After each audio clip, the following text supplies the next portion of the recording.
Já, Ingibjörg, svo fór sem fór. Þetta var svona dálítið stór leikur fyrirfram. Það vissi allir að væri svona dálítið upp á toppsæti mögulega hvort liðið við taka. Voru þið meðvitaðir það fyrir leikinn? Voru þið búin að tala það eitthvað mikið? Já, við erum alveg meðvitaðir okkar stöðu í deildinni og auðvitað var markmiðið að ná fyrsta sætinu. Það er ennþá í boði að það er rosalega langsótt. Við verðum bara að gera okkur, það er bara svoleiðis. Já, þið byrjuðu pínulítið flatar og svo komið tilbaka með góða áhlaupi og voru yfir alveg þangað til að voru svona 15 mínútur eftir að leiknum og svo svona fjara einhvern veginn undan ykkur. Hvað fannst þið gerast þarna í miðjum þriðja leikhluta? Skotin einmitt ekki detta og við vorum einhvern veginn svona fórum í einhvern pirring út af dómurum kannski. Erfitt kannski að setja akkurat fingur á það en við allavega fjöruðum svolítið út hann í þriðja.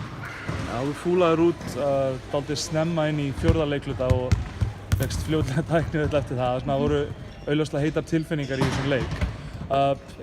En nú þú fáum alveg örugglega tækifæri til að hefna fyrir þetta í úrslitakeppninni.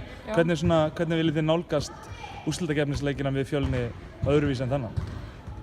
Það er svo sem ekkert, við vorum alveg að nálgast það ágætlega þó að við byrjuðum eitthvað aðeins brösulega og fjöruðum út þarna.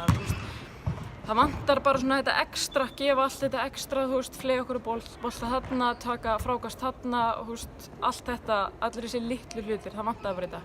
Já, ég meina þetta, þegar þið gáfuð einn heimaleik á móti þeim og það gáfuð einn heimaleik á móti ykkur. Þannig að heimavöllurinn þarf kannski bara að geta skiptað miklu máli. Hann er alltaf góður og hann má ekki vanmeta hann, en við skulum sjá hvað gerist. Takk fyrir þetta.